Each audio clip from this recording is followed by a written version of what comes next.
Hey folks,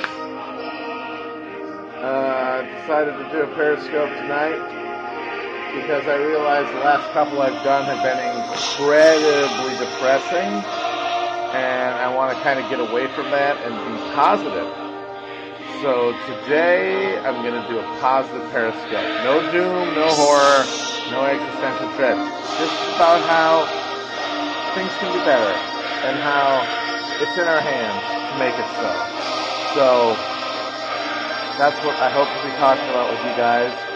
So we're doing positive Kush tonight. So if anyone wants to ask me any questions or get me talking, that's good. But remember, I'm trying to stay positive. I don't want to spiral into a nightmare of existential horror the way it usually does, where it's just me confronting the abyss. Forget about the abyss. Today is a day of happiness. Today is a triumph. Today is imagining a future that we can all live in peace and security and happiness. So, let's make it happen. Positive motherfucking Kush tonight. Let's get pause. That's exactly it. We're going to be pause tonight, folks. We're getting fucking pause. And if anybody has any soundtrack requests, I can put them on. I've got the computer right here. And we'll make it happen. So, yeah. Having fun tonight. There will be no video gaming or anime, though. We're trying to be positive, and we don't want to bring that shit up. Come on. Fuck off. The best John Carpenter movie is The Thing. My favorite John Carpenter movie is They Live. As for his soundtracks, I would say that like that kind of almost comic, like twangy bullshit from They Live is the best because it's such a nice counterpoint to the actual content. So there you go. I've seen Master and Commander. It kind of bored me. I'm not going to lie. I'm not going to front. It didn't really do anything for me. Red Dawn is not a very good movie. It's a good idea for a movie, but it isn't a good movie. Oh God, Lex G rules. I would love to fucking have Lex G on Chapo. Lex G is amazing. He's locked, and it's real frustrating because I can't tell people to follow him because he doesn't accept any follows, but he is amazing. Lex G is a maniac film critic / shut-in in LA who alternates blistering rants about films because he sees every movie with the primal scream of his failed life and failed attempt at a career in Hollywood. It's great stuff, and I love him. He voted for Trump. He's a Trump guy, but in the most sort of tragicomic way. He's awesome. Highly recommend it. Oh my God! Wait a minute! What did Armand Wright say about Boss Baby? What did Armand Wright say? Oh my God, I didn't know he reviewed Boss Baby. Fuck. I gotta find out what he said about Boss Baby. I gotta find out what Armand had to say about Boss Baby.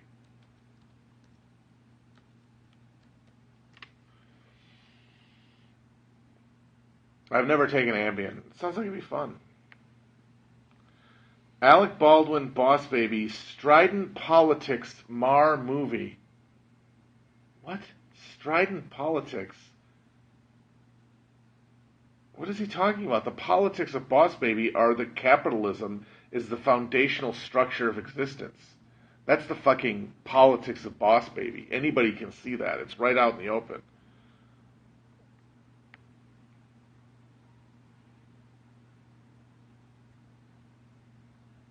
Oh my God, this is so disappointing.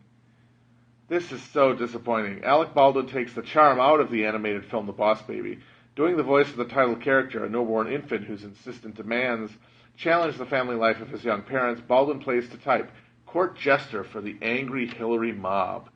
He no longer has the mellow calm that established a tone of resigned poignancy in Wes Anderson's Royal Tenenbaums. Now Baldwin's overbearing insistence on politics. What are you talking about? This is just stupid. This is like those dipshits who say they're going to never watch a George Clooney movie because he's a lib. This isn't reviewing the film. This is reviewing Alec Baldwin. Oh my God, he says snowflake. The boss baby epitomizes the snowflake phenomena that is snowballing and putting our desire to enjoy popular culture at risk. Are you fucking kidding me? Baldwin's political voice resonating with his public professional nastiness gets in the way of the film. No, it doesn't. It gets in the way of you because you are being an absolute fucking dipshit. You are... This is shallow idiocy.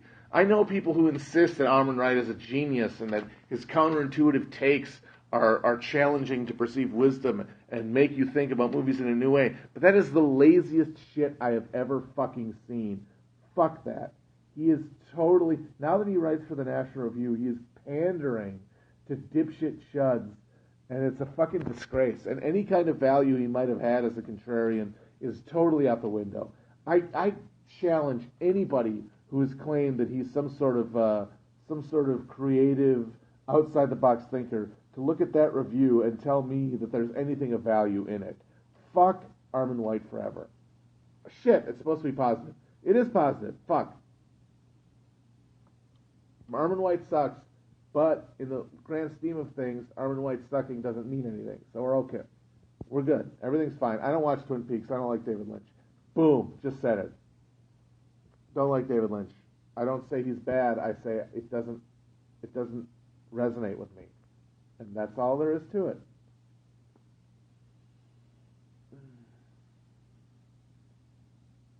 The best TV comedies. Kimmy Schmidt, The Good Place, and Bob's Burgers, Rick and Morty.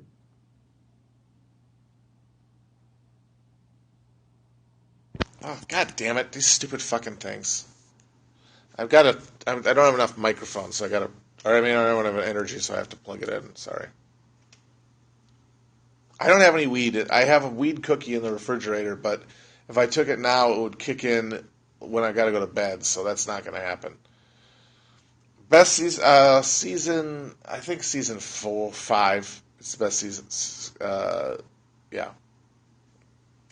You know what? I want to do another history solo podcast, but I have not found the right subject. So if anybody, I am putting it out there, if anybody has a good idea for a history podcast, maybe it's something I don't know that I could research and talk about, I would do it. But honestly, like the shit I know about, none of it has the arc and sort of the pedagogical value of the Willich thing. So let me know. Where am I buying weed? I don't want to go to jail. People said they're going to send me drugs. Nobody does it. They're all full of shit.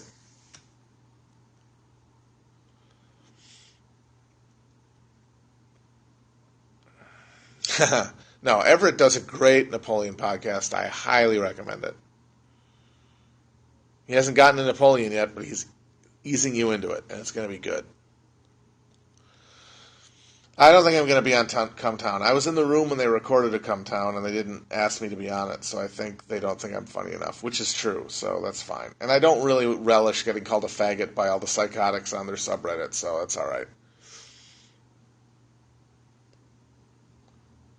I think central planning, I think it has a place.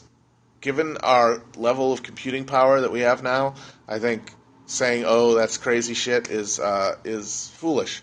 There's a really interesting fictional nonfiction book by Francis Spofford called Red Plenty that was about the Soviet experiment in using technology to genuinely create a post-scarcity society under Khrushchev, and then for a while under Brezhnev. It's really fascinating, and it really talks about that. And that was in the 60s. And I think to dismiss central planning as unworkable. I mean, the fact is that if you don't have central planning, you have a price mechanism. And the problem with the price mechanism is that it implies alienation of labor and a profit motive. And those are things that we have seen cannot coexist with freedom. Like, they have to go. So we have to think of a way to transcend them. And I think that the technology we have needs to be the start of that discussion. Yeah, I read the Ackerman thing is good. He's always good. Ackerman's always good. the thing about Escape from New York is it's just too slow. It's too slow, and that's one of the cases where the sort of ambient Carpenter score doesn't work because it's more of a conventional action movie. So when you score action scenes with that sort of low, ambient, droning soundtrack, it makes it feel sluggish instead of energetic. It works better with horror and sort of mounting tension. It doesn't really work with action. Yeah, no, I was in New York. Yeah, all the ones are going to sound like shit now until I get back. Tom Frank's good. His recent stuff's good. I haven't read Listen Liberal yet, but it seems like it's really on point. I like Grace Point Blank. It's the best Tarantino knockoff of the 90s.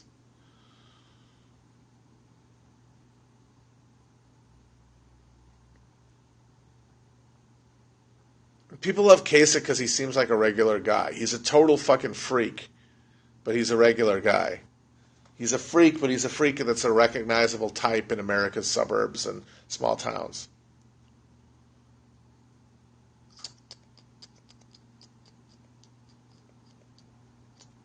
No dogs go to heaven. Nobody goes to heaven, including dogs.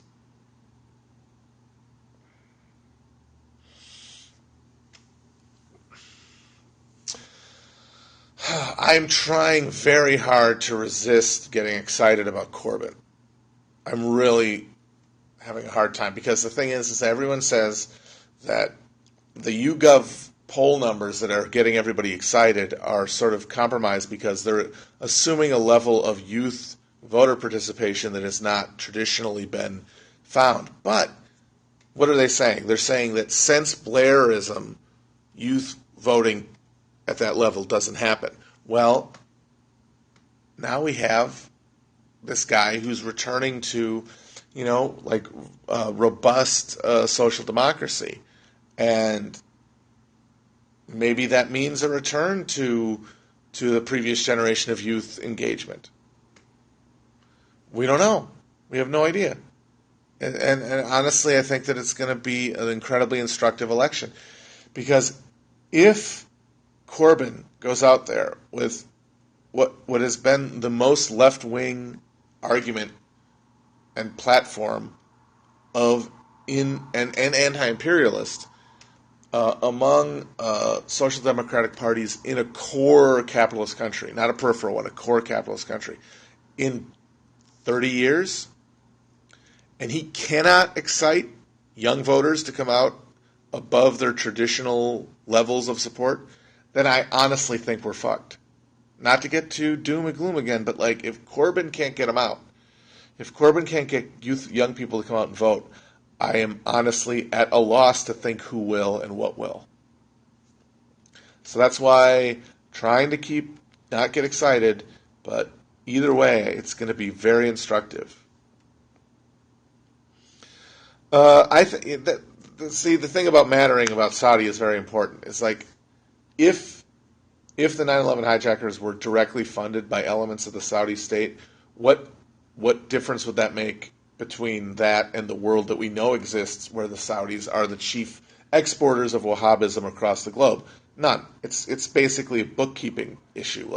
Is the money coming from the Bin Laden family, or is it coming from the Abdul Aziz's? What difference does it make? It's the same wellspring of shit that we founded and tended and encouraged at every level because they have the oil and because they undermine communists. Either way, it's just a complete example of America's myopic idiocy.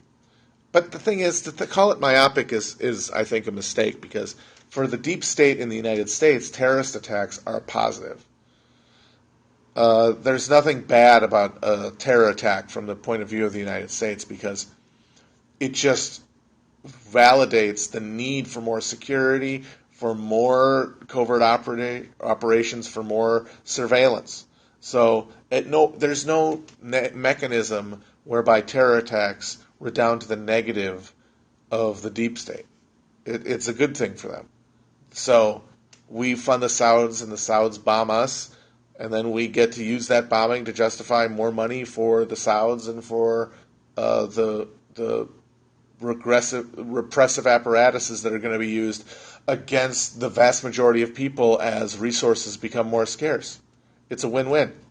Once again, I'm getting depressing again. Positive. Somebody asked me something positive. For the love of Christ, I'm trying to stay upbeat. Give me a song. I'll play the Internationale. Is that a good one? It's not as good as the Soviet national anthem. And honestly, none of them are as good as the Marseillaise, which is the best. I mean, it's sad because, the French state is now this, sclerotic monster, but you can't beat the Marseillaise as a revolutionary anthem. It's the best sounding one. But the Internationale is good too. You know what's bad is the Red Flag, the Labour Party one, because it's supposed to be sung to the tune of O Tannenbaum. That fucking sucks. Get out of here with that shit.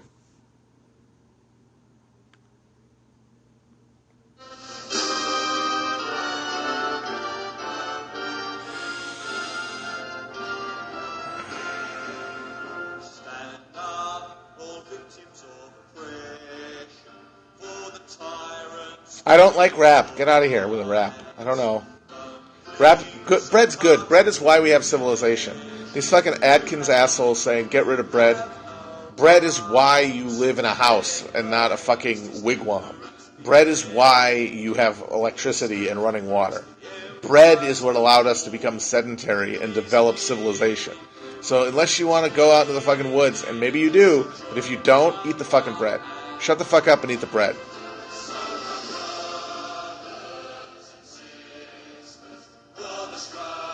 No one's going to... Kushner's not going to jail. They'll just pardon him. They'll just pardon him.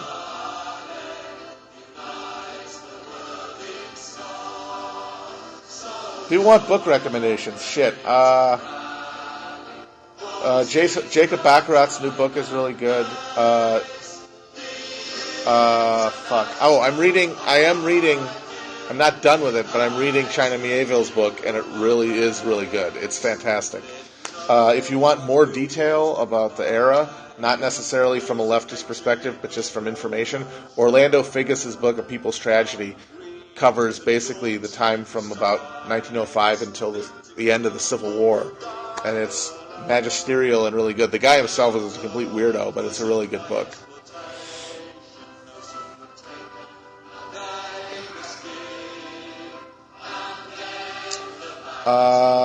Game of Thrones has completely gone off the rails, but I'm going to watch the whole thing. I mean, what the fuck? What am I going to do? Not watch it? I've invested way too much time.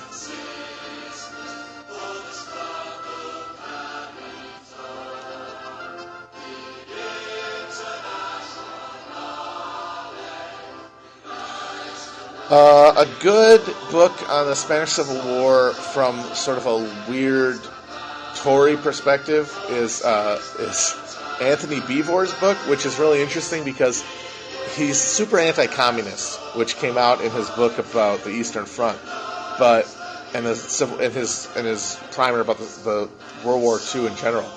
But what that means is that his hatred of the communists means that he gives an incredibly fair hearing to the CNT and the anarchists. So you're not going to find a one volume on the Spanish Civil War that is more sympathetic to the CNT and the FAI than the book by Tory dickhead Anthony Beevor, which is kind of funny.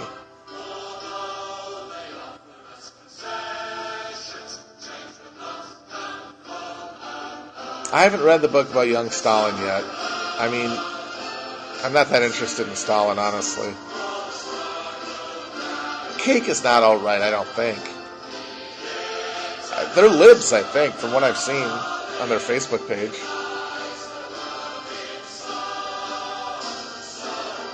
Thank you for saying I bring joy to lives. I often don't bring it to my own, so it's nice to know that I bring it to others. Well, yeah, that's the thing, is that Beevor basically is sympathetic to anybody that the Russians are fighting. Lisa Ann is terribly overrated. It's baffling how she's so popular. Oh, thank you.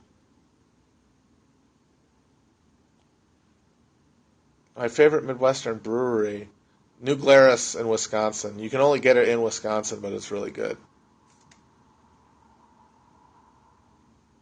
Tito's okay. I kind of like Tito.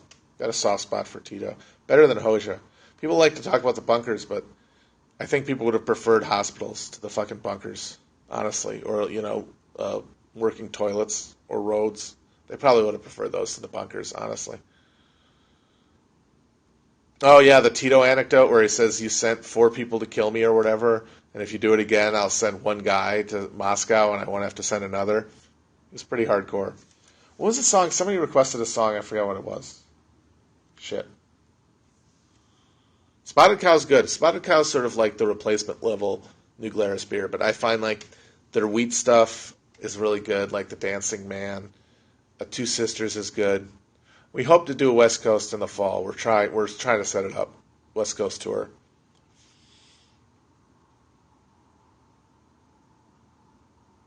Democrats in 2020. I thought we wanted to be happy. I'm trying to be positive. When I think about who the Democrats are going to run in 2020, I don't think positively. Because it's not going to be Bernie. He's a million years old. It's going to be somebody who's, in government, and they're all either absolute zombie neoliberals or total opportunists. There really is nobody. It's pretty brutal. We're going to be in Chicago for the DSA convention in August 3rd to the 6th. We're going to hope to set up some sort of gig. There'll be a panel probably at the conference, at the convention, but we want to do something outside the convention too in Chicago. So, first week of August. Put that in your fucking calendar if you live in Chicago. If you go to fucking Wrigley Field and watch the goddamn Cubs play.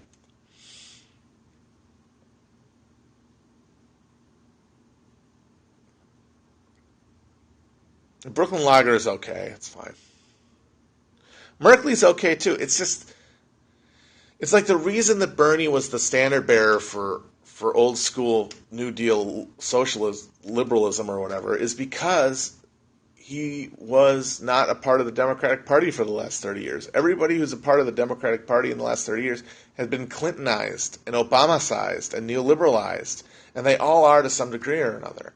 And you basically have to look at any of these guys who came up in that milieu with huge skepticism as to whether they could reorient.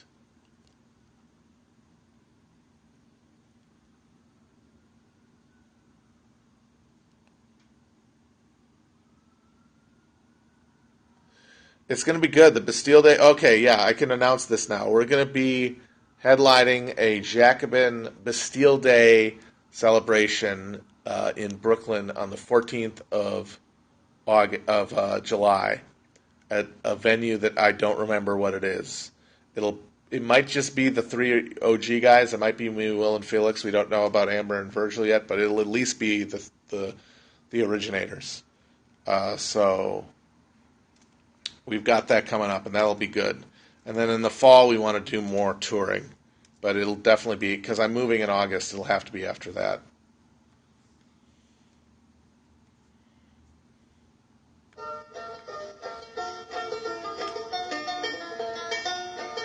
Fuck anime. Get out of here with that. I'm trying to be positive. I'm not positive thinking about anime. I really wish Duncan wasn't such a lib. I love his podcast, but goddamn, he's a lib.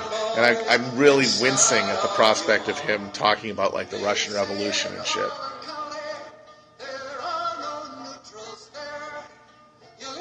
I'm excited about moving, but I'm also dreading it.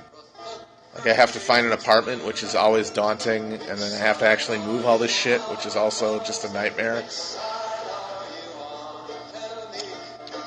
Oh, God. Hillary, man, if she, like, fell in a culvert, that'd be really funny. Something like that. Just like, I don't know if no one remembers this, but in 1996, when, towards the end of the campaign for president, Bob Dole took an absolute header off of a rostrum, and he just ate shit.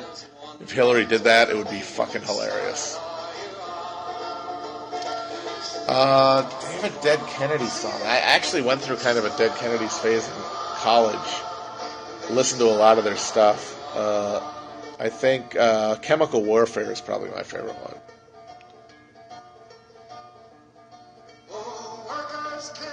Dogs rule, cats drool. Done. I'd go on Discord Collective if they asked me for it. It looks like they're doing great stuff. I'd love to talk to them. I haven't been asked, but I'd do it. I'm really more of a propaganda. I'm really more of a weaker thans guy because I'm a bitch. But I like the weaker thans. I haven't listened to the new Mountain Goats album. I'm looking forward to it though. I really like the wrestling one.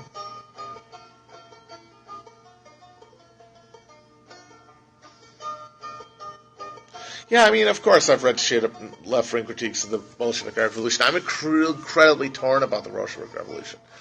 I've kind of come around to the belief that the seizure of power was inevitable. That the alternative to a Bolshevik seizure of power was some sort of reactionary backsliding or military dictatorship, and that seizure of power at that moment was essentially the only course left. But post that, closing the Constituent Assembly, liquidating Kronstadt. I think a lot of the actions they took were premised on the idea that there was going to be a worldwide revolution. And when the Red Army stalled in Poland, it really, I think that was sort of the high watermark for the idealistic phase of the Bolshevik Revolution. And then after that, it became a matter of survival. And once you get into the mindset of survival, ideals totally fall to the wayside versus utilitarian elements of, like, how do we function as a state? And that is where you get alienated from all of your concepts of, liberated labor and all that. And you do, well, what'll get grain to the cities? What'll get iron to the factories? And then people become instrumentalized. And that's not anything I think that people, when the October Revolution happened, could have imagined, because I think they had good reason to believe that that the world was on the cusp of a revolutionary moment. I mean, when you look at what happened in 1919 and 1920 all across Europe, from Germany to the Baltics to Hungary and and then even into the 20s, the Inverness Mutiny in the UK and stuff, the soldiers' mutinies during the war in France. It really felt like, I think anybody could make the belief that, okay, this is our moment, and that this revolution in this state, even if it's in a backward place, will spark revolutions in more advanced states. And then it didn't. And when it didn't, it started to curdle. But at that point, what do? You don't give it back. You can't give back the gains you've made. And then every death is just justified on the premise that, it's for survival. It's for the survival of this worker state, the only one in human history. And it's like, that's why I think as much of a lib as Figgis is, People's Tragedy is a really good name for a book about that era, because it is a tragic thing. It's not some sort of it wasn't an evil force taking over without consideration for humans. It was a contingent moment, and people with good intentions were brought face to face with the immovability of capital in the advanced states in a way that they weren't prepared for, and then they improvised in ways that looking back were the wrong ways. But getting into the mindset of people at the time, it's hard to imagine what the alternative would have been. Who the fuck keeps talking about Doctor Who? What is that? I don't watch that shit. That's for children.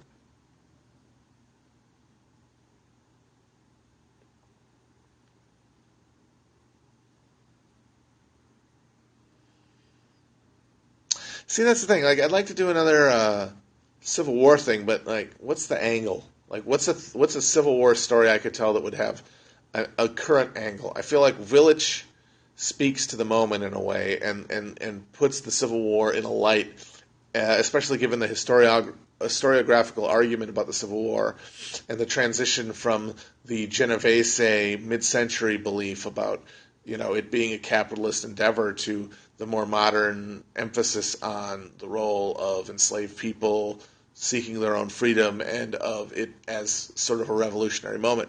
I don't know another story in the Civil War that has that salience. I don't just want to be like, hey, like the Confederates got owned at the Battle of Franklin, which they did, and it's hilarious, but it just doesn't seem cogent. We did that when we talked about the Civil War in a very early episode. Like, Episode like 3 or something, we talked about that.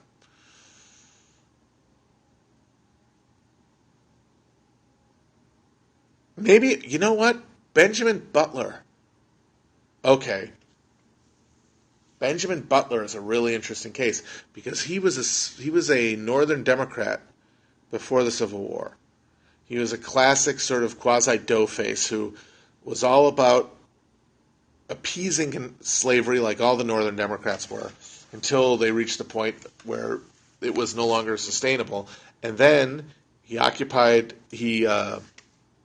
was one of the first generals to liberate slaves basically on his own recognizance, and he was the wartime governor of New Orleans, where he was hated by the local fancy people. They hated him so much that they called him Beast Butler and Spoons because they believed that he pilfered from the local wealthy people. They actually made chamber pots with his face on the bottom of it.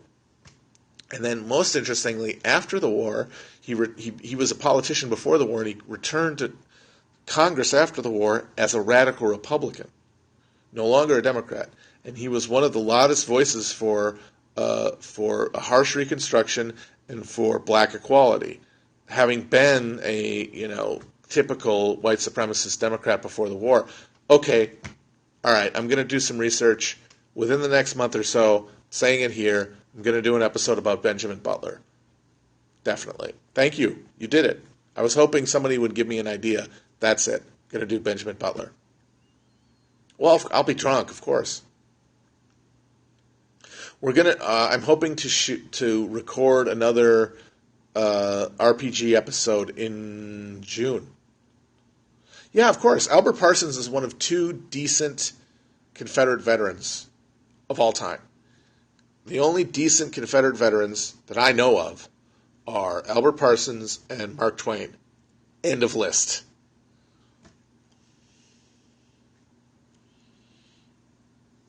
I don't know that much stuff. I'm very ambiguous about Robespierre. I mean, people, your radical tendencies want to endorse the terror because, like, 1, they mostly killed a bunch of aristocrats. 2, they barely killed anybody. I mean, all these people, like, rending their fucking garments about the victims of the terror. It was, like, 5,000 people. It wasn't in any kind of perspective, it was a drop in the bucket. But Robespierre's political ideology was just unworkable. It was basically personal pathology turned into an ideology by virtue of his position, and he's not a very sympathetic figure by himself. And I kind of am with Marx on the idea that basically what happened with the Jacobins and the Montagnards is that they reached a point where, because of bad results in the battlefield and a failing economy, they basically could either give the crowd bread or blood. And because they were still essentially all bourgeois. I mean, these were a bunch of fucking lawyers. They didn't have a real interest in abolishing private property. Since they wouldn't give them the bread, they wouldn't expropriate private property. They gave them blood. They gave them spectacle and death instead of that.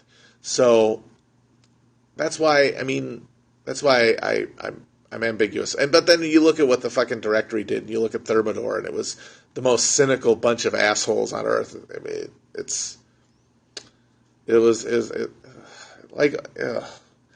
thing. History is a bunch of just bummer. It's just a bunch of just awful shit. It's just a bummer, man. As the dude said, it's a real bummer. It's a real bummer.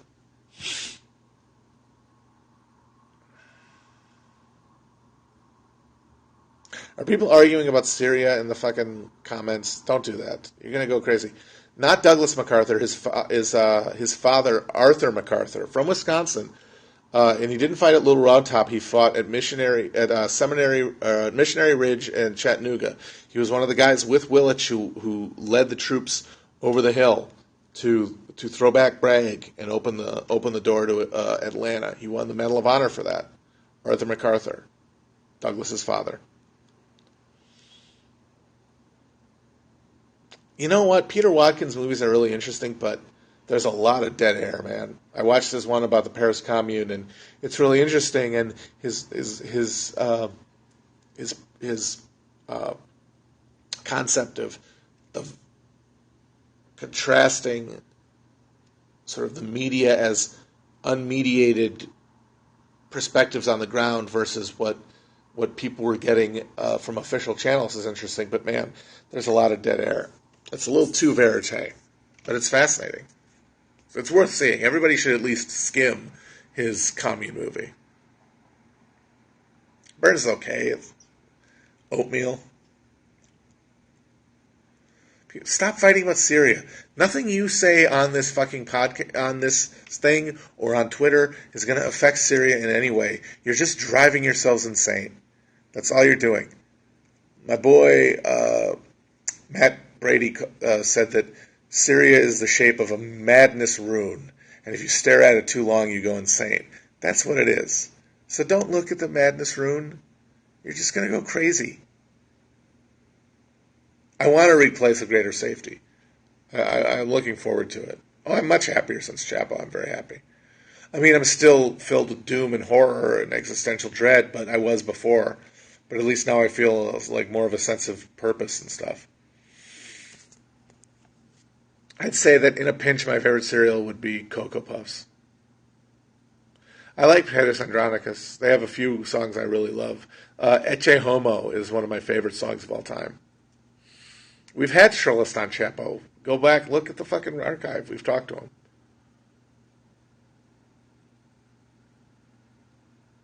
Somebody asked me a question, but I can't remember what it was. Fuck. It was good. Shit. Fuck. God damn it. They asked me my favorite something, but I forgot what it was. I've read Infinite Jest. Yeah, that's right. I read the whole thing. With fucking endnotes. I read all of it. I'm a dude, bro. Deal with it. And it was good. It's a good fucking book. Fuck off. I might move to Bed-Stuy. We'll see. I don't know. Well, the best Cold War is the fucking Battle of Blair Mountain. I mean, my God. I mean, Harlan County's good, but you can't beat the Battle of Blair Mountain. It's the largest domestic insurgency since the Civil War. They dropped bombs from planes on American citizens, for Christ's sake. 10,000 fucking coal miners shooting it out in the hills of West Virginia. It's amazing. I wanted to do an episode about it, but it ended so poorly. It was such a depressing failure that I felt like I wasn't really making the point I wanted to with it. Oh, that's it. Favorite Drill tweet. Thank you. I love Drill. He's the best. He is the poet laureate of the internet, I think. I love a lot of his. The one with the grappling hook and the hoagie tax, Obama's hoagie tax. I really love that one. Fuck. I'll look at his fave star. But I have a few faves. I just can't think of them right now because I'm kind of drunk. If you don't like Drill, you can fuck off, in my opinion. Oh, the one about cop where he's looking at a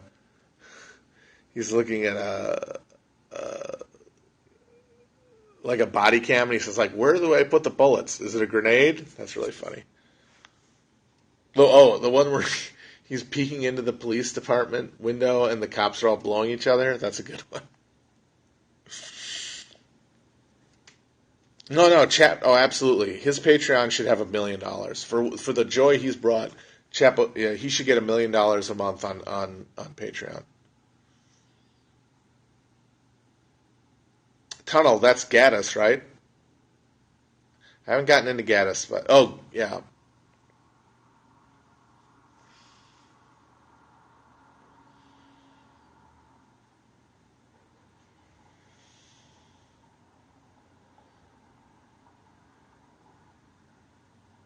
The denim tattooed on the good. I also like Draw Up That Ass Pronto. That's a good one. Gas, not Gaddis, sorry. Those are two guys that I get confused because I feel like I feel guilty for not reading them, and I feel like I should.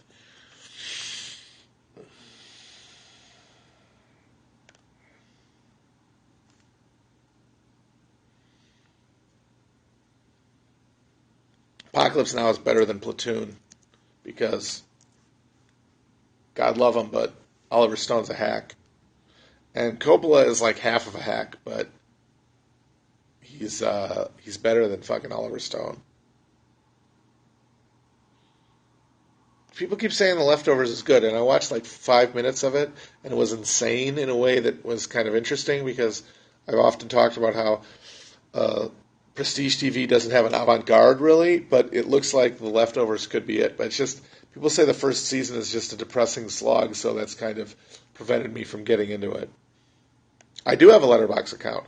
I'm worse than on Letterboxd. If you want to check out my views on movies, you can go there. I'm not watching The Handmaid's Tale. It just looks like classic Prestige TV sloggy bullshit where the fact that it's depressing and slow is supposed to mean something instead of being just making it hard to watch.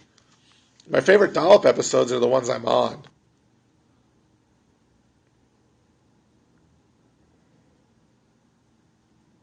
Serious Man is one of the best Coen Brothers movies.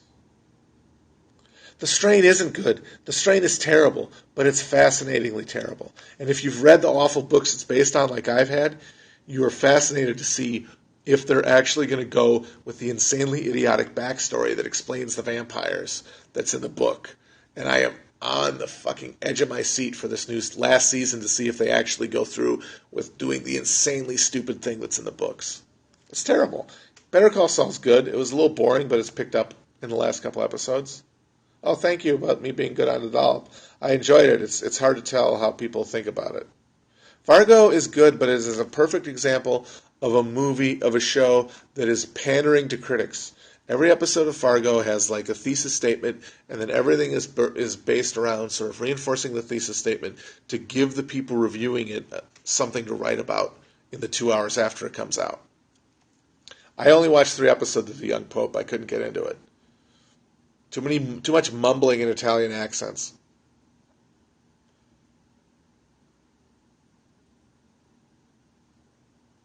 When I move to New York, we might do more Frost Christmas. We'll see if we get any ideas.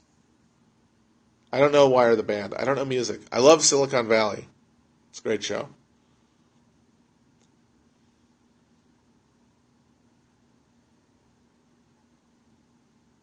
The Sewer Socialists would be interesting.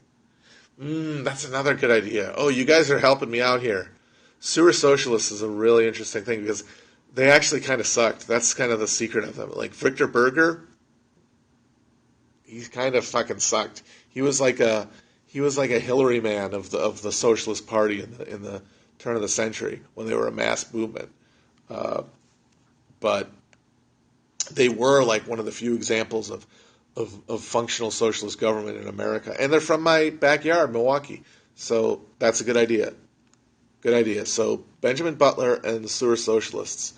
I will start researching, and I will say now that I will try to do solo episodes on both of those in the next while. It's going to be tough because I'm going to be moving and everything, but hopefully I'm going to find time for both of those. I do wonder if Vic Berger is related to him. I haven't asked him that, but I want to know if Vic Berger is related to Victor Berger, the socialist from Milwaukee. Cold Wars are too depressing.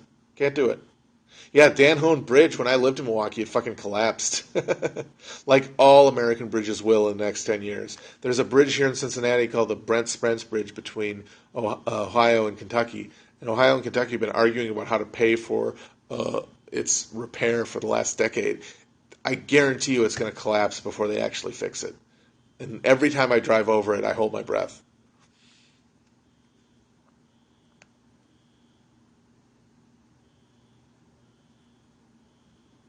I like baseball. That's the best sport.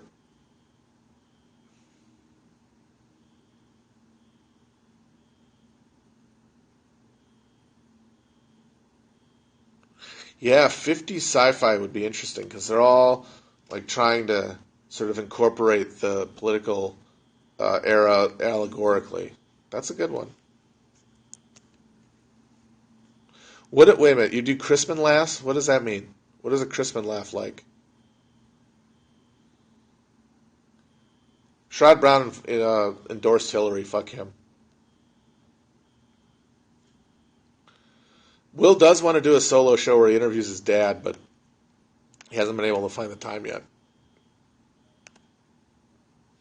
I mean, Sabermetrics, I think, has sort of made its, past its, it's made its point. It's one of those movements that has sort of gotten to the point where it's the new boss, it's the new conventional wisdom. So there's really nothing interesting about it anymore. Yeah, the fact that Manchester didn't end Corbyn's thing, and the fact that he was able to double down. I mean, the fact that the fucking bombers his father had like fought in Libya with one of the fucking extremist militias that we had funded, the U.S. and NATO had funded in order to fight Gaddafi, and then came back and blew it up. It's such a perfect object lesson in blowback and what happens with used imperialism that it seems that he was able to make that argument without people just... I mean, maybe they're less jingoistically idiotic than us. I don't know. But we also are so timid about it. I don't know. I was definitely pleased to see that he didn't create her after that. That was what I expected to happen. We might do a Corbyn cast depending on what happens. I think if he loses, we're just going to do like a really sad, depressing recap without guests or anything before the rest of a regular show. But if he wins, we will probably devote an entire episode to it.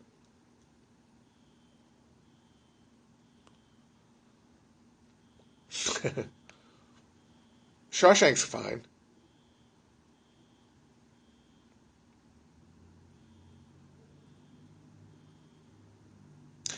I like all of the thick of it. I do think Zodiac is the best Fincher movie. I think that thick of it.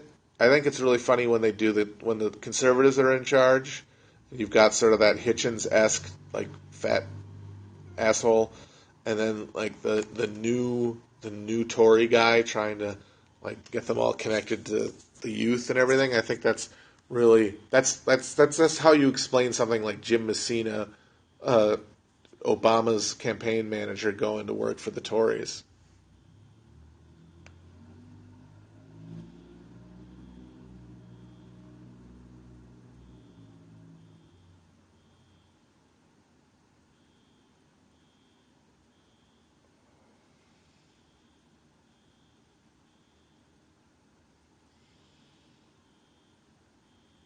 Passadism is the only way forward, really, in the sense that to really commit to change, you have to commit to radical break. You have to commit to genuine transcendent. You have to imagine a completely different world. You have to go beyond reformism. And something like communist space aliens really gets you there. You can't wait for the communist space aliens. That's the problem. But I think just thinking in those terms is necessary.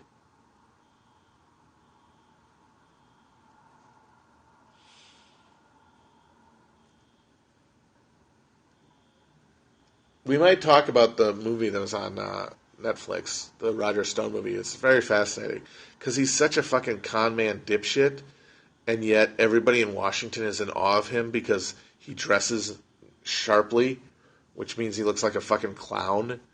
And they're all a bunch of beige pleated lanyard dipshits who have no personality. So the fact that he has any kind of personal flair makes him like a god to them. It really is. It says way more about Washington than it does about Stone, because Stone just seems like kind of a grifter dipshit.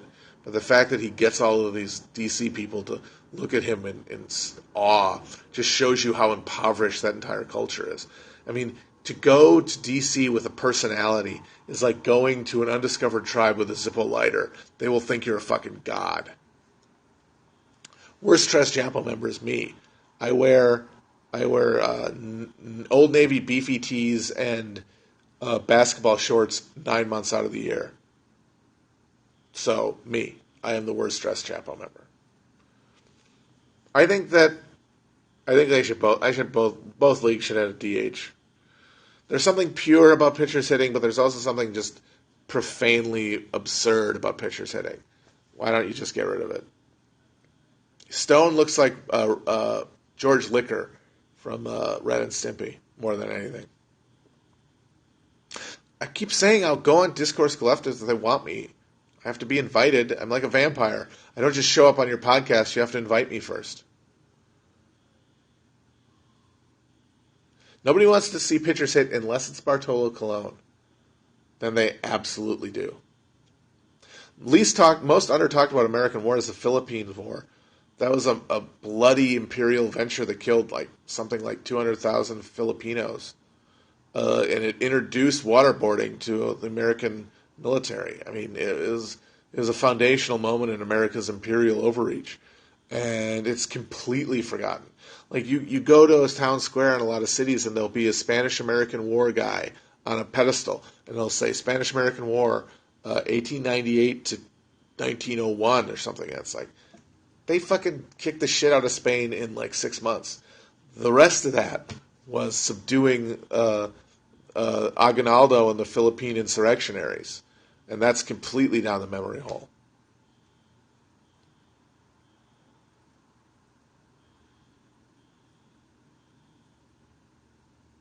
I think that the reason that we don't think of ourselves as as an imperialism is it's like the David Foster Wallace thing about you get a fish in the water and you say, "Hi, how's the water?" and he says, "What's water?"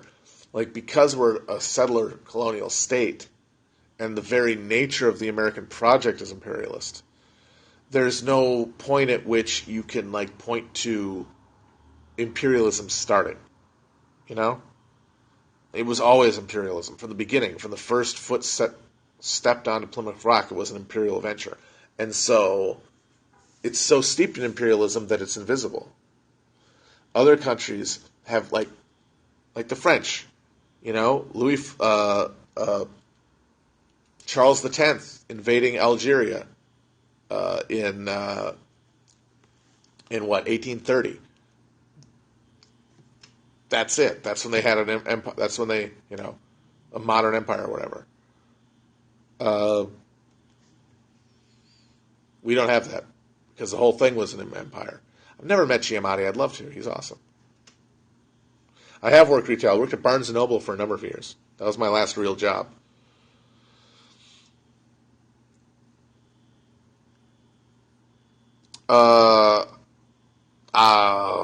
Fuck that fucking thing. Why she's got to be Israeli? It's such a fucking bummer. Battle of Algiers is good. Worst president is Andrew Johnson, by far. The guy ruined any chance we could have of being a decent country after the Civil War. People keep saying that Jimmy Dore is good, but I've never encountered him in any context. I mean, people say he does good comedy, but in what? I don't know. Does comedy? I've never seen any comedy by him, so I don't know.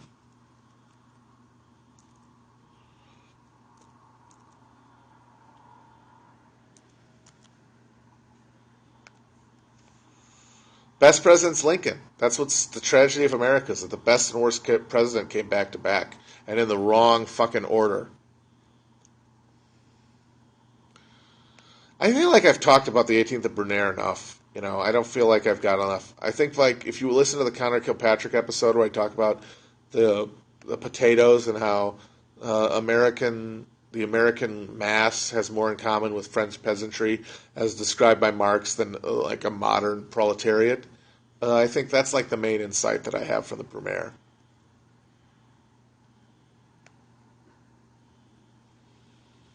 I honestly don't listen to that many podcasts. I listen to The Dollop. I listen to Revolutions. That's kind of it. The Cumtown, of course. That's kind of it. Oh, and Everett's Age of Napoleon, which I just started listening to because it's new and it's really good.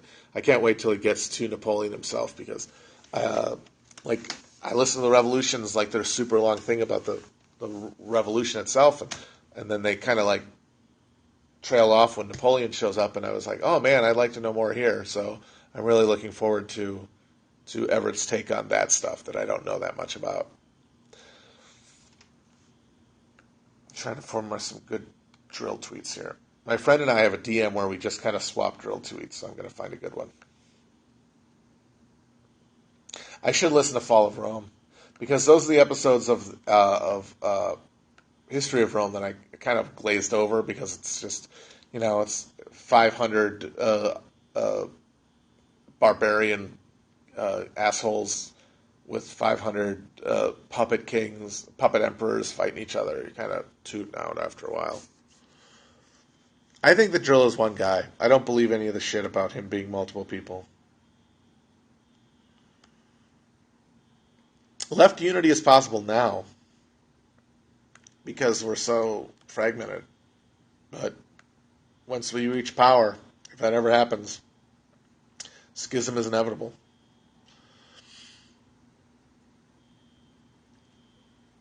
See, I think that the Betsy Ross one is kind of overrated. It's not one of my favorites. U.S. entertainment is the number one export. Like, America's number one export is cultural. Want to talk about soft power? I mean, like, people talk about the TPP. Like, the main thrust of TPP is copyright enforcement. That's what we care about in terms of trade deals.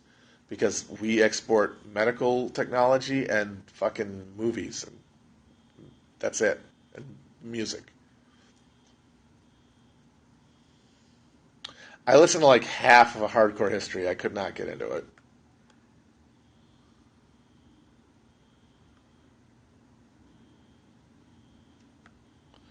I don't think you have to learn too much to be a leftist. I think if you have a native sentiment and you understand, the forces arrayed against decency in this country, you kind of know. Maybe read a little bit of Marx. You don't have to read that much. You don't have to read we had Peter Fraze. The episode died. I hope to redo it. I'd like to get him on the show. He called in when we had him on, and if he would come to New York sometime, it would be good to get him in the room.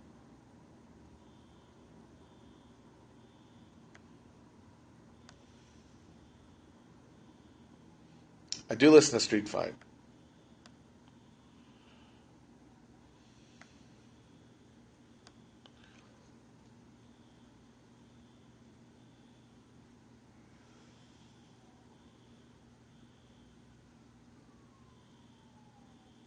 I told you I was rejected. I'm not going on Come Town.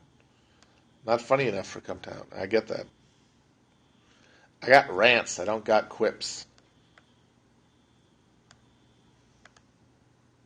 JFK, you can't get more overrated than JFK. Motherfucker, he was president for 3 years. He almost killed everyone on Earth with the Cuban Missile Crisis. Awful.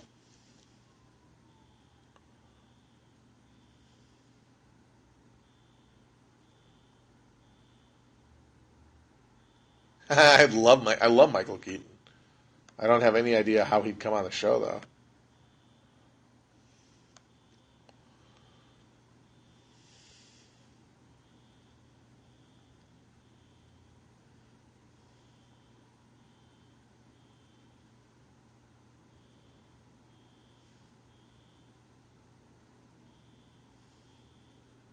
Danny DeVito would be the dream. I was thinking about that today. Danny DeVito is like the dream guest. I love the man. We couldn't have Chomsky on because he's just too boring. I mean, I love the man, but he's got a kind of a shtick now. He's got like a canned thing that he gives in his incredibly boring voice. I don't think anyone would want to listen to it, honestly. Yeah, no, my wife doesn't want to be on the show. She's terrified of the jackals of online attacking her.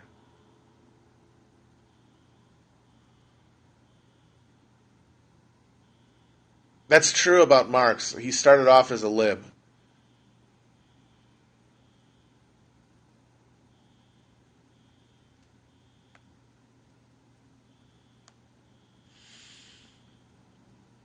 Why do normies listen to the worst podcast? Because they're normies. If they listened to good podcasts, they wouldn't be normies. QED. Done. Yeah, I'd like to get Mark Blythe on, if only for his awesome Scottish accent.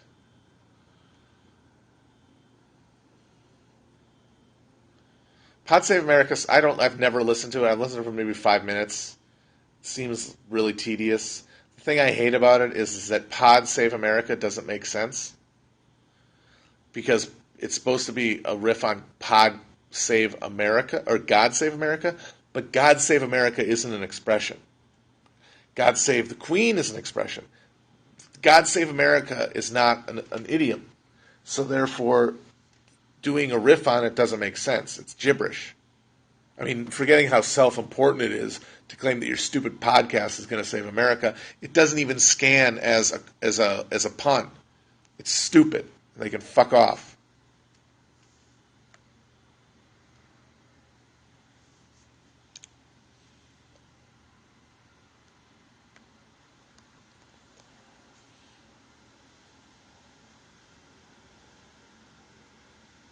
I mean, I think the black pill is gonna spread. Not gonna require any movement. It's gonna spread as enemy spreads, and that's only gonna get worse.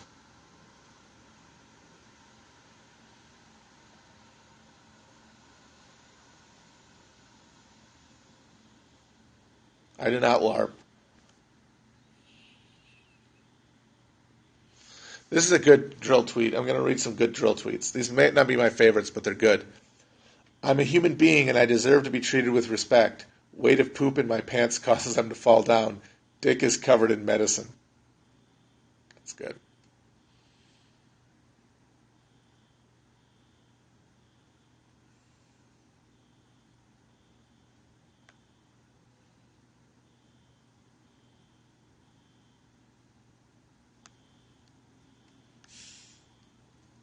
100% body fat, 49 years old, normal male, good at turning purple while lifting boulders and dropping them in ex-wife's driveway. Army strong. That's just drill. That's just good.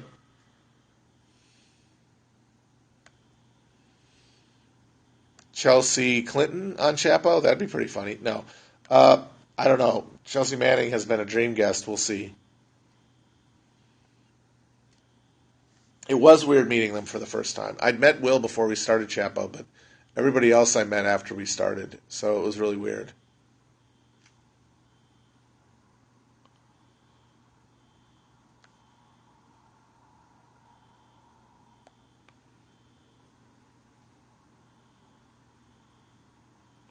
I believe that Christianity has to be dealt with in some way.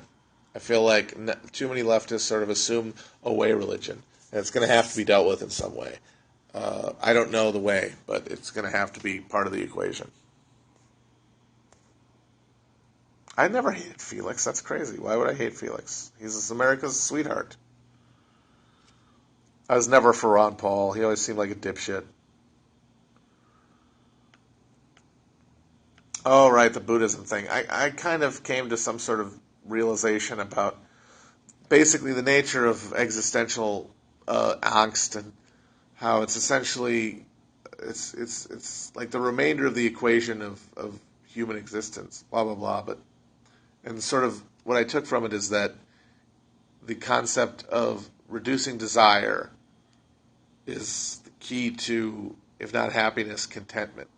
But it's one of those things where I might recognize it's true. In theory, I can never practice it. I'm too much of a fleshly, lazy asshole for that.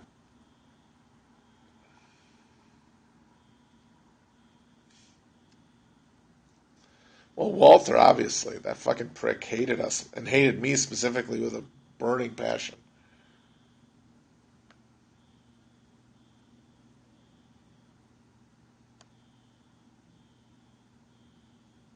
That's a good question. I don't know. Like a fucking car alarm or something? I don't know what it is. It's somewhere down on the street.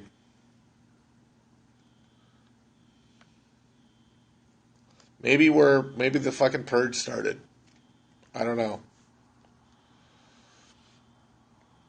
I don't know. I don't actually think I own Marby Suave. I think I didn't really land a glove on it because I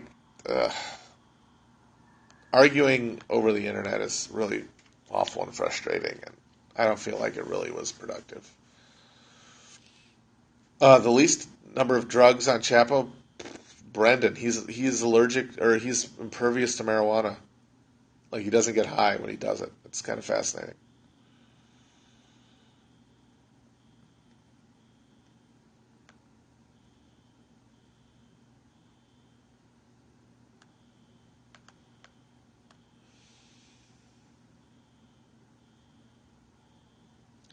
I'll miss Cincinnati in the sense that I'll miss the Midwest in general. I mean, it's got a personability and an accessibility that you don't really get on the East Coast.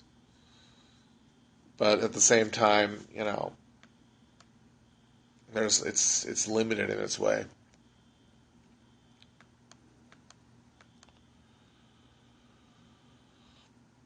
The Cincinnati chili is fine, but it's not chili. You have to think of it as something else. You have to think of it as like a different food.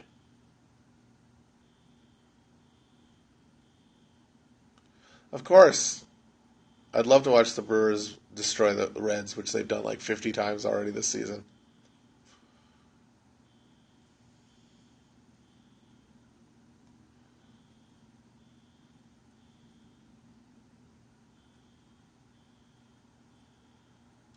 Boston had a lot of fun there at Harvard show. I've been there a few times before. It's good.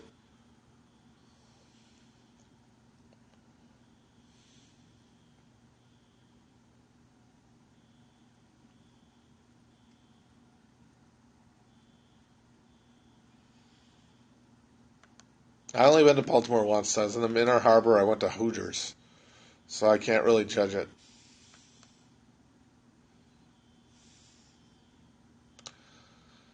Another good one. My dick is bulb shape. Nobody helps me, and whenever my browser needs to be updated, I call the police.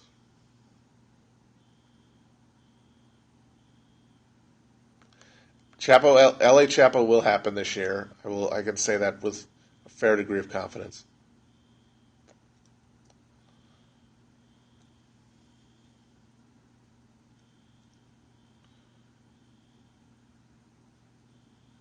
My favorite sci-fi author is probably George Saunders.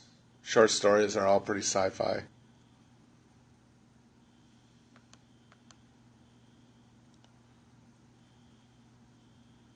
Hassan sucks. He's like an American. He's like a French Michael Bay with a less frenetic camera.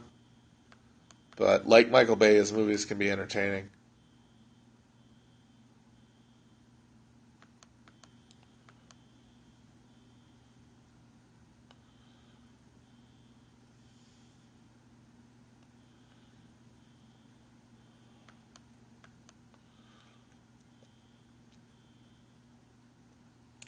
My favorite Paul Thomas Anderson movie. It's one of those things where the most viscerally entertaining one is Boogie Nights, but I think his most accomplished film is There Will Be Blood.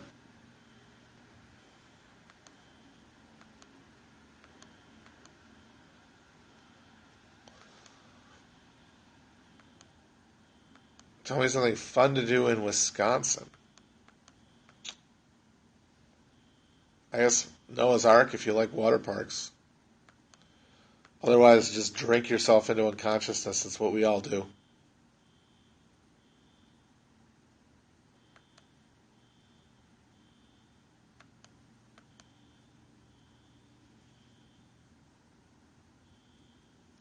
I have not seen Akira. You know why? Because that's anime.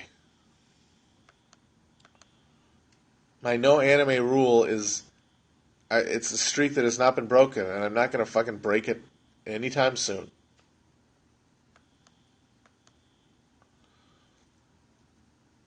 I'd love Red Kahina to come on Chapo, but she wants like $3,000 to do it, and I have a feeling it would be a terrible episode because she's an incoherent maniac.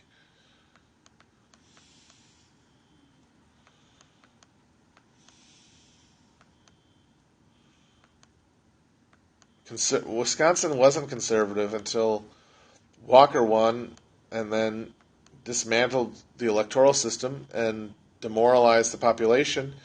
And now, basically, the only people who vote are the angriest suburban shitheads and in rural reactionaries. And that's what I'm scared about in America is the idea that obviously the Republicans are alienating the hell out of people, but they're also putting barriers to electoral engagement that very well might help ensure that only their voters come out. Like you can't guarantee that people are going to be able to vote against these motherfuckers, because Walker's destroyed Wisconsin, Sam Brownback has destroyed Kansas, but they're not going to lose anytime soon.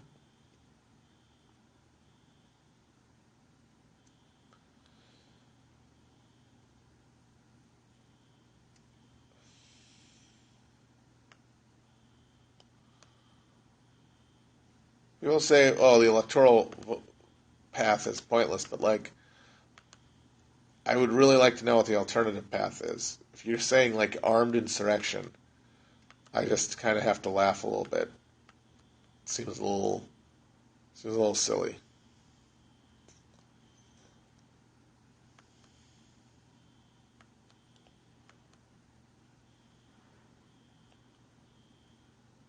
Okay, if it's not armed insurrection, what are you talking about? What's going to move the needle other than the threat of violence? That's okay. Organizing what? In what direction? The general strike is a good idea. It's just that unionization is so uh, is so backlegged right now, and there's so many barriers to forming unions. It's one of those things where almost in order for unions to be more viable, there would have to be a more amenable legal structure to allow them to become viable, and we're doing the absolute opposite of that.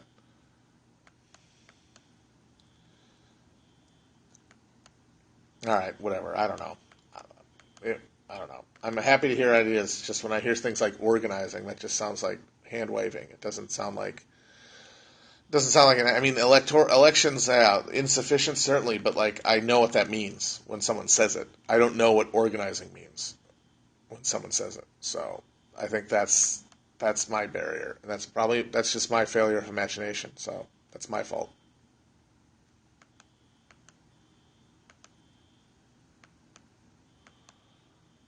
I think Amber's done with Twitter. She likes Instagram. I don't think she's gonna stay. She's gonna stay off Twitter.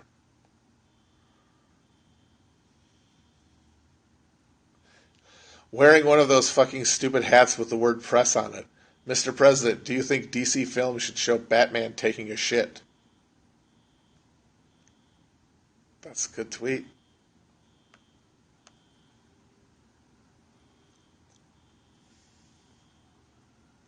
I mean, if you want to say that the electoral road is fruitless and ecological catastrophe is happening at such a pace that the only way that organizing is essentially a way to ameliorate the effects of impending collapse, that's a different argument, and I think I might find that persuasive.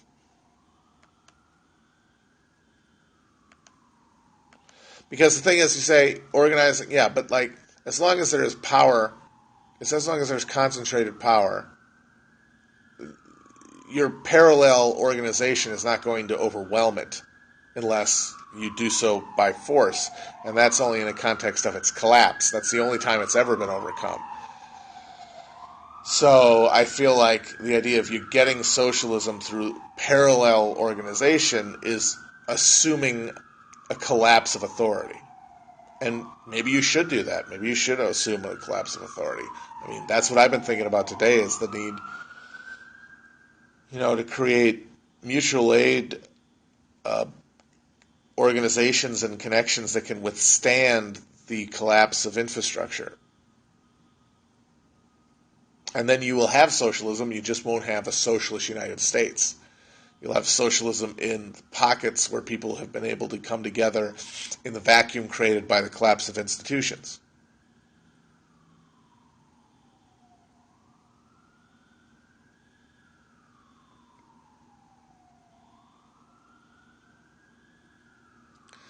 See, I'm trying to be positive. Don't talk about global warming, please.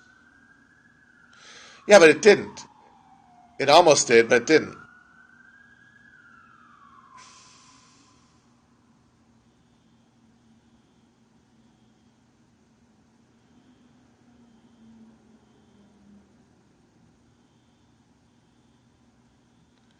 No, I think that if you wanted to feel useful, like on a day-to-day basis as a human, you probably feel more useful and more engaged with the world around you if you were doing that organization, that parallel connection building versus electoral activism or anything else. I think that's what would make you feel most fulfilled. And I encourage anyone to do that. I don't think I can do it for a variety of reasons, but I think that it's the way to assert autonomy and to assert uh, and to build a vision of an alternative vision. I do think that trying to exist within the confines of what is perceived to be electorally feasible limits your imagination and limits your vision and limits your action in a way that stunts your basic like human sense of worth and sense that the fucking things you're doing mean anything. So I think that's true. But I feel like I'm mired in the fucking spectacle. I feel like I'm like caught in the web of it and I can't get out. Let's see. We'll see. Maybe I'll end up on a fucking commune with a AK. Who knows?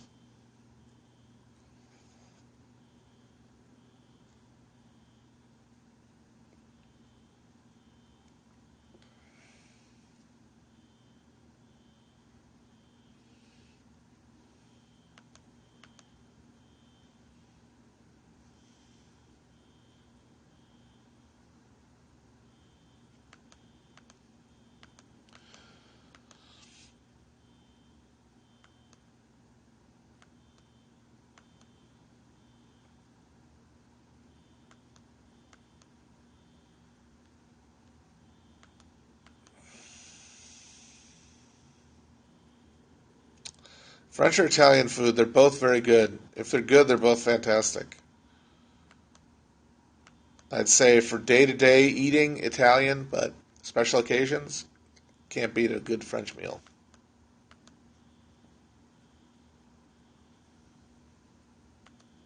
The fuck is that goddamn fucking thing? What is going on? Fuck off. Shut the fuck up. Drive Angry isn't really disappointing.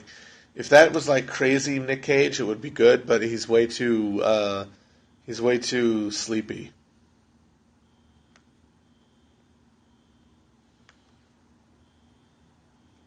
Skull Island is entertaining, and the scene in the middle when he attacks the helicopters is really great.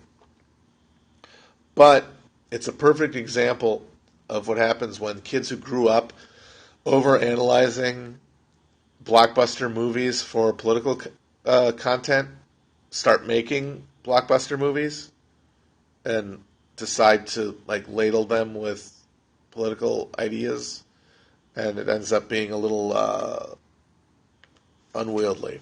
But yeah, when Kong attacks the helicopters, it's pretty great. Somebody DM'd me, "Eat my ass, Dad." I don't know how to take that.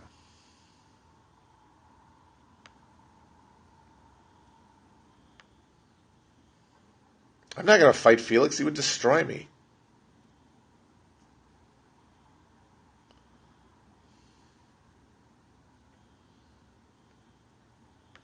I feel like Drill's comedy is basically it's the internet. It's the mindset created by the solipsistic consumption of content through online and then regurgitating it and crafting a persona online.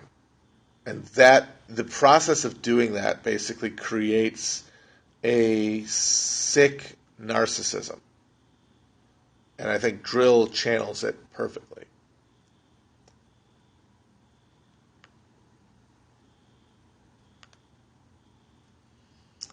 I would rather fucking drill a hole in my dick than fucking debate Ben Shapiro. Uh, Everybody's average height except me. I'm taller. I'm the tallest Chapo. Let's put that on the record. I'm the tallest one. I wasn't a Bigfoot in high school.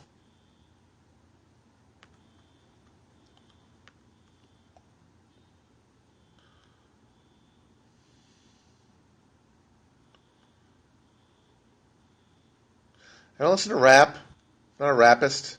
I don't rap.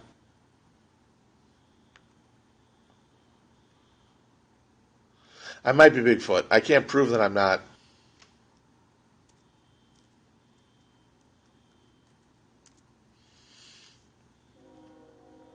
Uh, One of my favorite I know a lot. I like conspiracies. The gemstone file idea is good.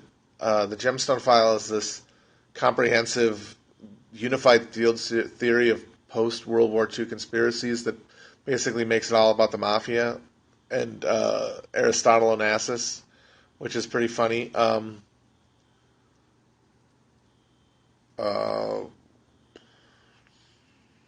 I mean, I know a lot about JFK and the RFK assassinations and MLK. All the assassinations, they're all fascinating in their own way. I'm mostly sort of agnostic about all of them, except I would probably put money that MLK was killed by the FBI. Although once again, I don't know. But yeah, I like them all. Like Illuminati stuff is really fun.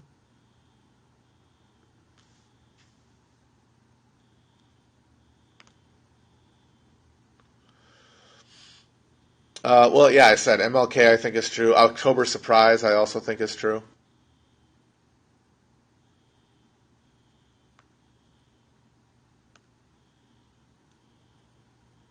No, I don't think Alec Dulles killed JFK.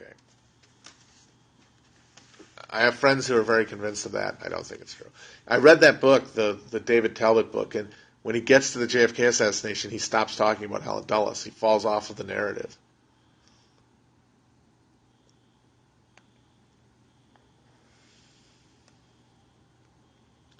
ANCAPs exist because there will always be people who want some sort of patina of theoretical justification for their base savagery.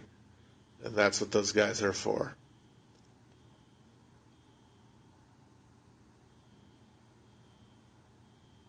Fuck off! White Castle's best fast food. That or Taco Bell, but probably White Castle.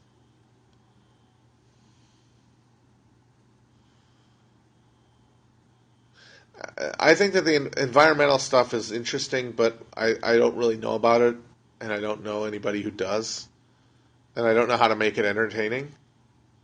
Would probably be the issue. Any place is a good place to fall in love if you're horny enough.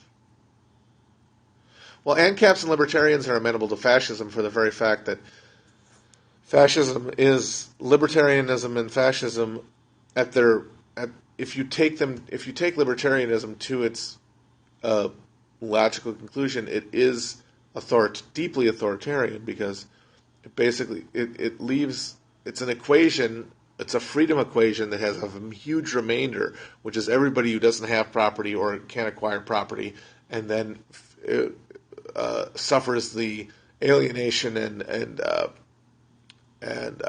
exploitation that Marx talks about among all wage laborers. And then what do you do about them? And the answer in libertarian ideology is incredibly authoritarian. Like that guy Hans Hermann Hoppe, that fucking nutcase. A lot of libertarians like to say that he doesn't represent them, but basically he's the guy who takes their principles seriously in trying to compose a society uh, that would actually exist and assumes that there will be people like that. And like that's the only thing. That's the only answer to them. In a world where you have people without property, in a world that fetishizes private property, and if there are people without it, they are basically non-citizens. They are non-people. They're unpeople. They're the Schmittian other, and they will be dealt with as such. And I've never heard a libertarian explain what is to be done with the non-propertied in a way that is not deeply authoritarian.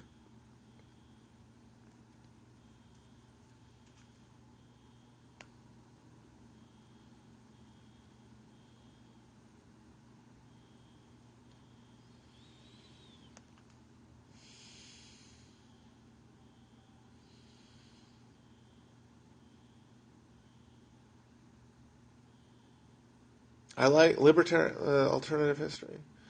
I read all of those Terry Turtledove books about the South winning the Civil War, and then there's a rivalry in the U.S. that culminates in the World War One trench warfare taking place in the United States, and then the Union wins, having allied with Wilhelmine Germany, and then the defeated South becomes basically Nazi Germany. It's pretty interesting.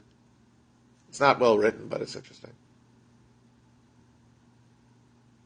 Right, yeah, Stuart Mill is a good example. It's like as soon as you factor in propertylessness into your equations, the classical liberal concepts of personal freedom become sick jokes. And that's what Marx understood, alone among 19th century thinkers, which is why he's a goddamn genius.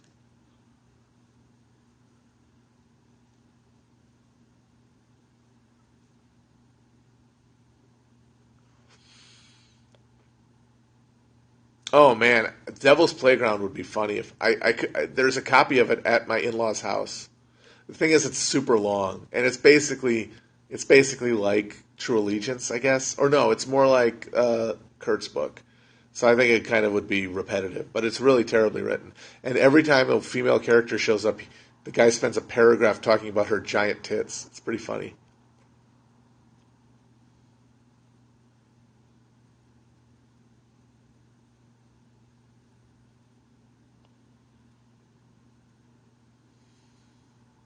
That is true. Marx was a Russia tweet stormer before it was a thing. He believed that the mid-century English Prime Minister Lord Palmerston was in the pay of the Tsar. So he was really kind of like Palmerston is a Alexander Schill of the day, and it's kind of like a funny footnote, but it's basically what happens in the absence of information. It's like you create narratives when you don't have facts, and I give him way more slack on that front than people now who do not have that excuse. They're all either just morons and they're all morons or just total frauds.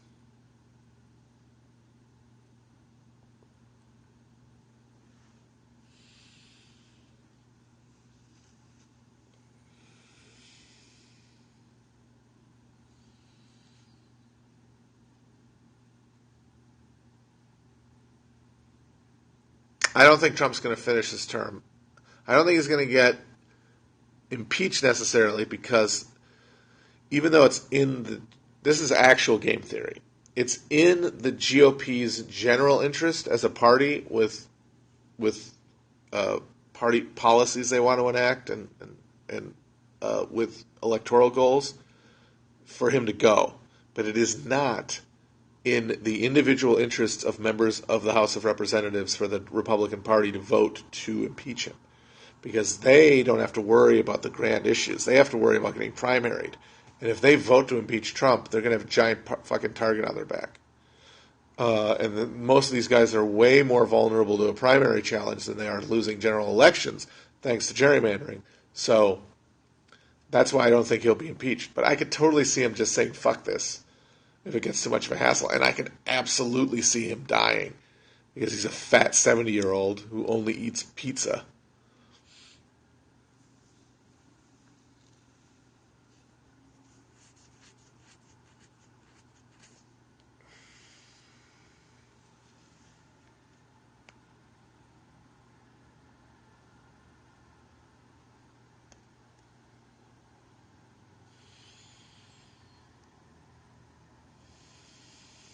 Yeah, he only eats pizza on Jeffrey Epstein's plane. I don't know if he's demented. I do feel like his brain doesn't work. And people have pointed out that he used to be more coherent. And that's true. Like, you look at his old statements, he seemed like he had more on the ball. He's totally incoherent now. And I think he doesn't necessarily have to be dementia, but like you get old, you're just tired and you lose sharpness. You get less sharp. You don't necessarily have to have a disease. But he's a fuck. I mean, he has the brain of a child, one way or the other. He's an incredibly stupid person. He's just a deeply stupid person. He's a stupid, vulgar shithead. Whether it's medical, I don't know. I would love to see his brain though when he dies. I'd love to cut that fucker open and take a look at what it looks like. Best drug I've taken is mushrooms, but I don't know yet. I have some acid that I haven't taken yet. I'm looking forward to it. We'll see how that is. Maybe that'll change my opinion.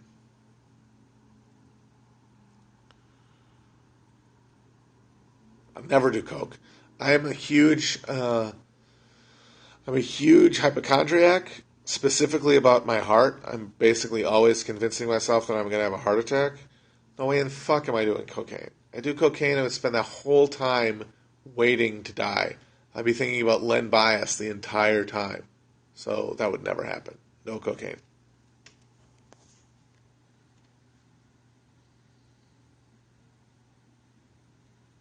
I'm annoying now, man. Imagine how I'd be on cocaine. I've done kratom. It's nice. You get kind of a tingly feeling, but that's kind of it.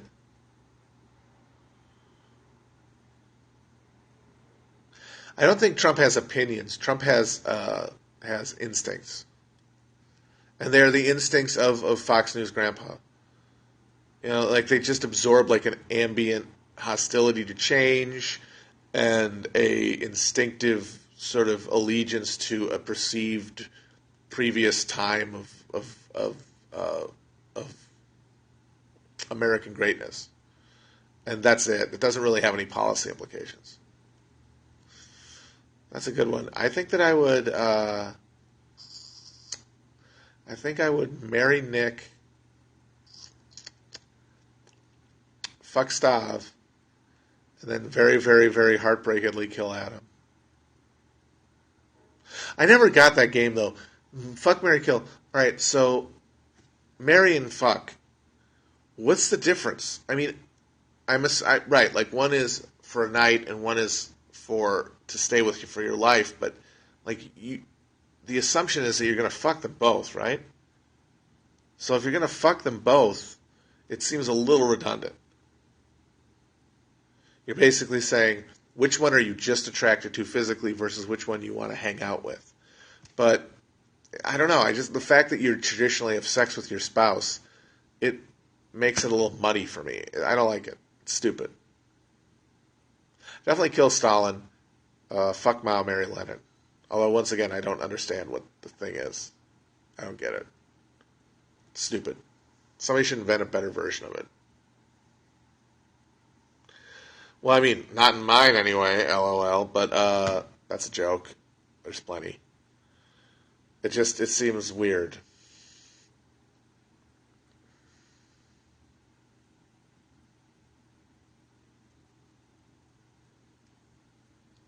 Fuck, I gotta go to bed. Alright, I hope this has been less doom-laden and apocalyptic and nightmarish than previous Periscopes that I've done. If not, I'm very sorry. But I hope everyone has a good evening, and I'll see you on the informational superhighway. Bye-bye.